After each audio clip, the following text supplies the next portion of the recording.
Ødegaard is out injured again. Oh my days, bro. Can this guy catch a flipping break? This guy had a bad season last season, started off with an injury too, fam. Now he's getting back into the rhythm and he's getting shocked with injuries again. This is like the third time he's been out now. This is not fair on him, bro. Please, somebody help him.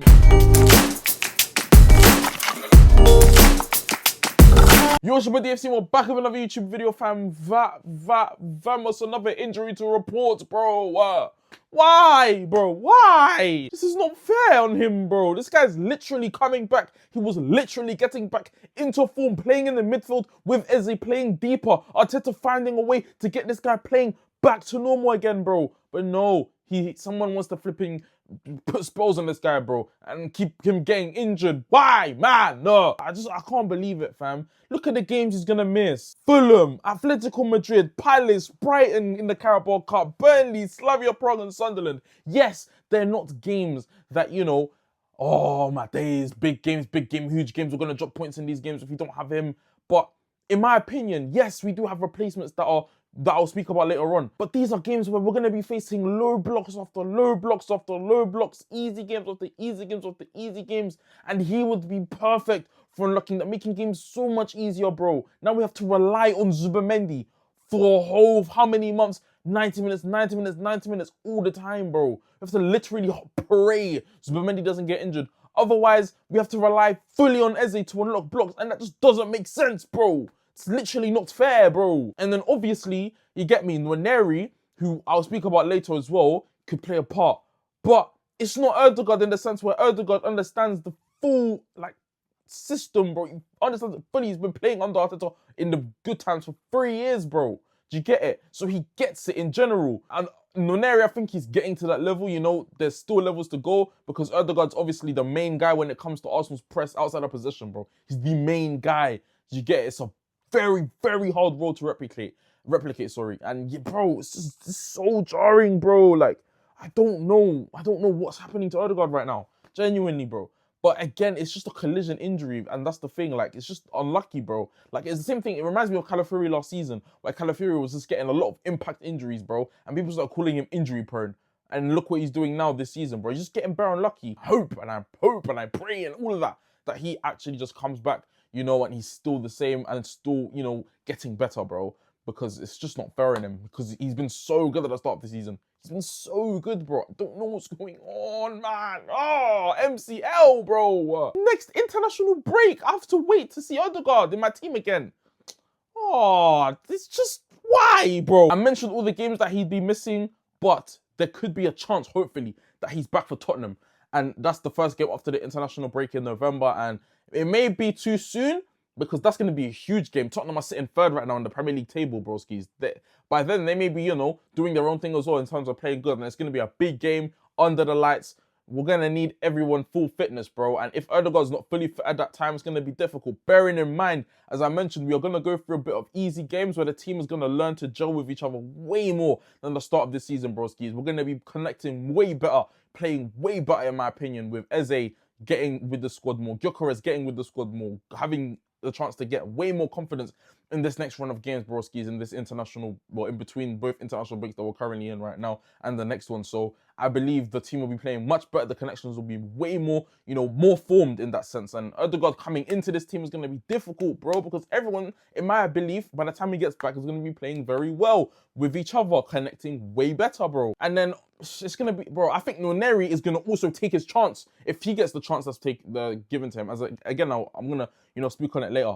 But it's going to be hard for Ødegaard, bro. I don't see how it's going to be so difficult for him, bro. But yeah, I mean, about time. Might as well just get into who's going to replace him, bro, because we need to focus our heads, focus our minds, and look past this and look past the injury, broskis, because he's not in our squad right now, broskis. And Arteta's probably thinking the same thing. He's just found out Ødegaard's not going to be playing for the next how many weeks. So what's the plan? What's the replacement? Who's going to come in? Now, we've got Eze who can play in the 10, Nwaneri who can play in the 10. Eze who can play on the left wing, Nwaneri who can't play on the left wing. And, Madueke is out right now, so it's difficult, to say, oh, Madueke on the left, Eze in the 10, give Nwaneri that bit of rest, and then you get me, maybe we can switch it up one game, we'll hit it. Nah, Madueke is not back until Tottenham as well. Do you get it? So, that's the projected time. So, Nwaneri is going to probably have to be that option in the 10, broskis, while Ødegaard's out. Reason being, Nwaneri has been working for the past few months. I'm not going to lie. I've been seeing it in terms of how he's been benched towards the end of last season and how he's come back this season on the out of possession work. He's been learning it. He's been grinding to get better at it physically and obviously just paying attention to the way the team presses and whatever Arteta is teaching him at the training ground and Soborati Training Centre. And I just believe that Nwaneri might get that chance. Eze, will probably in the big games, like for example, Atletico Madrid, Eze may start in the 10 and then it may be Rice and Zubimendi, obviously trying to combat that tough midfield that Atletico Madrid have that Simeone's been flipping teaching for how many years. Harambu Derby is what they will say. But Nwaneri, I still think can get that chance in the Premier League against obviously the smaller teams where I'm saying that it's going to be a bit of an easier run for us. Eze on the left wing sometimes, Martinelli on the left wing sometimes, give Eze that rest sometimes, That's the ability of rotation that we have right now. We just have to pray we don't get unlucky with another collision flipping injury on someone flipping else, bro. But yeah, man, I think that's probably going to be the way to go. I'd probably go with Nwaneri and giving Nwaneri those chances because I think this is his chance to stamp himself on the team, stamp his authority, but also show that he's improved from last season out of position.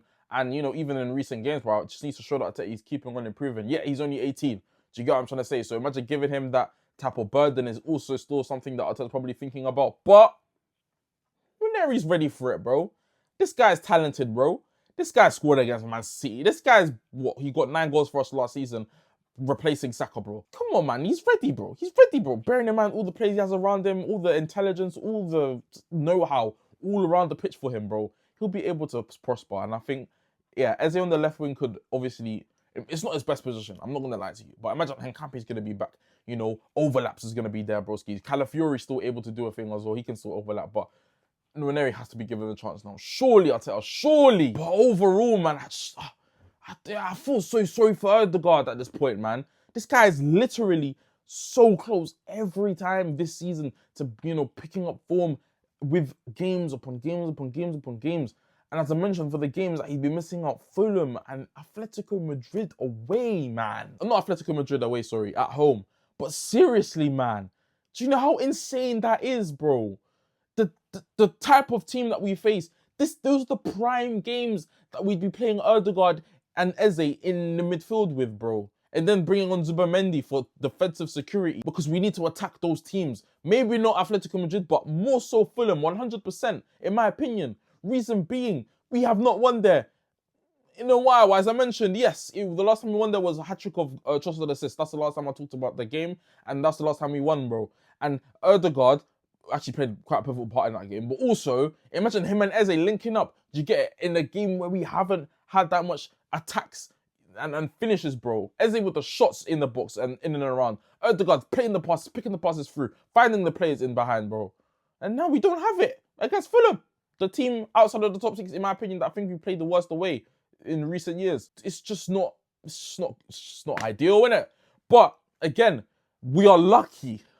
I must reiterate how lucky we are to even have replacements for Ødegaard. Because last season, we would have played Ødegaard through that game. Instead of taking him off, it would have been even worse, bro. He probably would have been out for time after that, broskis.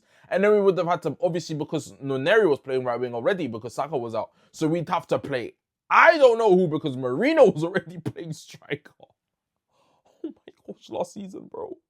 It still hits me in the head every time. But Ødegaard, man. I'm just happy. I'm just happy that there's depth to replace him in terms of Eze and Nwaneri. That's quality. Alright, that's quality.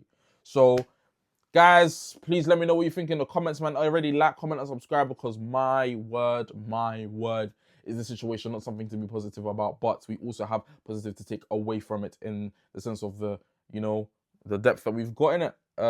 Fulham away, coming up. Ødegaard not going to be there. Eze, my saviour.